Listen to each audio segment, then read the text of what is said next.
дека не изразил поддршка на некој твој став и потоа не знам кој не е со мене, конкретно кој не е со мене, тој е против мене. Може ли конкретно со име и презиме? Да Дејан Коцев. Дејан Коцев. Што со него? Па неговата епизода е дека по дистанцирањето од Унијата на младите заминал во Англија и станал таму човек. Со среќа нека му е. Единствен судир кој што го имаме од тоа време е со Антонио Милошевски, меѓутоа тој е идеолошки судир. И во тој судир не учествуваме само јас и Антонио, туку учествува целиот врв на подмладокот кој што дава оставки во писмена форма, кои што исто така може да се најдат на интернет или може да ви ги дадам на увид, кои што велат дека доколку се продолжи со насоката која што сака да ја направи Антонио Милошевски, дека тие сака да заминат од подмладокот. Во тоа време позади него стои Доста Димовска и Димитар Димитров. Што беше суштината на идеолошкиот судир со Антонио? Суштината беше што тој јасно изразуваше пробугарофилски ставови. Денеска се детекираат тие ставови?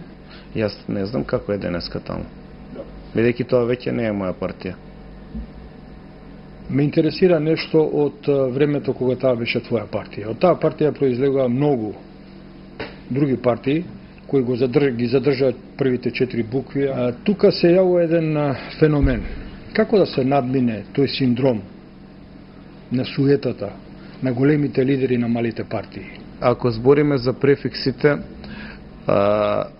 точно е дека се појавија лидери кои што нема никого позади себе, на некој подсвесен начин сметаа дека ако го стават ВМРО како префикс ќе имаат следбеници. Јас напротив мислам дека е време да се прекине со користењето или злоупотребувањето на префиксот ВМРО. Сите ние сме ВМРО-вци. ВМРО не е префикс и нешто што смее да го има една партија. Само ВМРО е дел на историското наследство на целиот македонски народ и ВМРО е сеопшт сенароден отпор во време на формирањето. Значи една сосема друга концепција. Токму затоа при формирањето на демократска десница, значи мојата партија денешна, ние не направивме ВМРО демократска десница или Македонија демократска десница. Мислам дека после 20 години независност Македонија треба и сите граѓани во Македонија да се најасно оти тоа е културно наследство и терминологија која што им припаѓа на сите, за да не биде злоупотребувана. Оти сега знаете што се случува? По линија на идеологија во која што не верува државното раководство, значи лидерството на ВМРО ДПМН, се дели народот. Едни се лево со розите и петокраките, едни се десно со сонцата и лавовите. Народот е ставен во ситуација да бира дали си со Тито или си со Сталин. И ако ја погреши својата определба или својот избор, народот е доведен во ситуација да пати. Поделбата е толку сериозна што 60% од граѓанството вели или сум незадоволен од овие политички партии или нема да гласам. Значи, целата поддршка на партиите се базира во остатокот помалку од 40%, што не е добро. Партиите треба да се стремат кон обединување на граѓанството, кон давање на концепт кој што граѓанството ќе го доведе во една стабилна и мирна состојба за да може да се развива животот нормално. Нашиот народ е закрвен токму поради таквите идеолошки определби кои што ги форсира и ги создадоа партиите. За таа тема малку подолго. Да. Интересира следново. Дали се сеќаваш кога Љубе Бошковски се врати од Хаг? Кој го пречека на аеродром? Се сеќам како не па Груевски го пречека. И се гушка. Што направи Љубе Бошковски кога слезе од авионот? Го бакна асфалтот. Значи прво ја бакна земјата, потоа се поздрави со Груевски. Што се случи потоа што раскрстија Груевски и Бошковски? Што беше поводот? Дали имаш информација?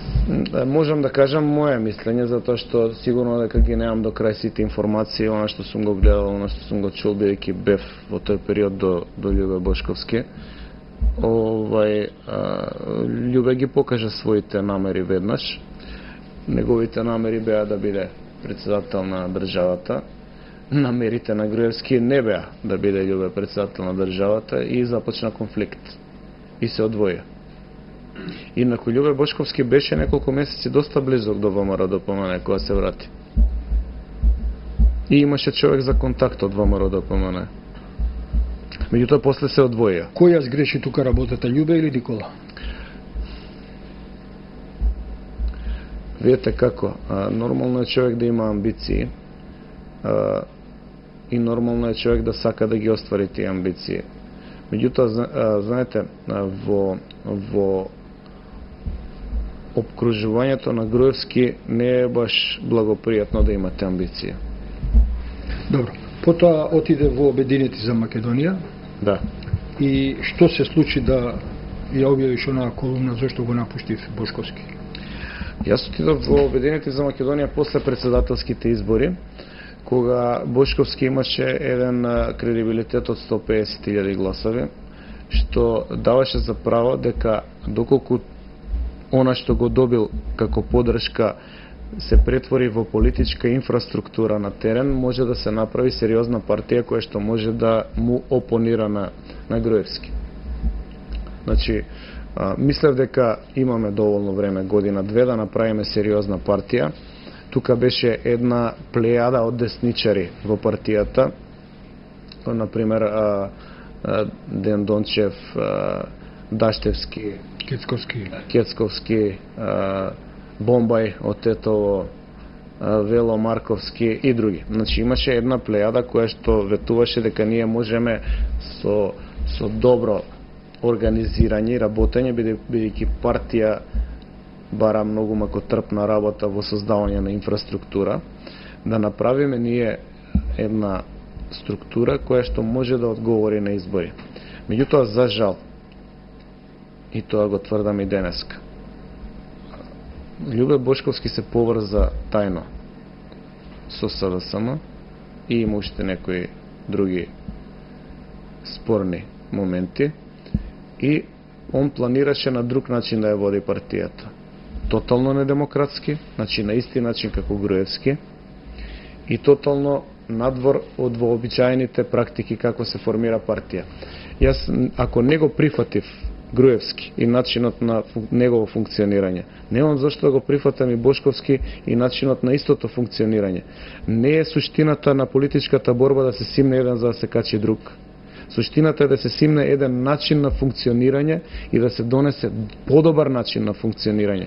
Од една партија, ако форсира изградба на недемократски членови, значи членови кои што ќе му се вовлекуваат на председателот на партија, кои што ќе немаат свој политички став, кои што после известно време ќе немаат ни свој личен став, тие луѓе како ќе ја водат државата во прогрес? Како ќе дојдат на власт господинот Љубе Бошковски и неговите приврзаници, тие што ги има околу него, без име и презиме, како ќе ја поведат Македонија во прогрес? Идејата е да се создадат личности во партиите, кои што ќе имаат свој став, кои што ќе дебатираат за своите ставови и различниот став кој што некој го има, да не биде причина за конфронтација и конфликти, туку да биде една цел која што ќе ги движи работите напред. Знаете како, нема прогрес без различни размислувања. И буквално тоа беше причина зашто јас би го продолжил истиот начин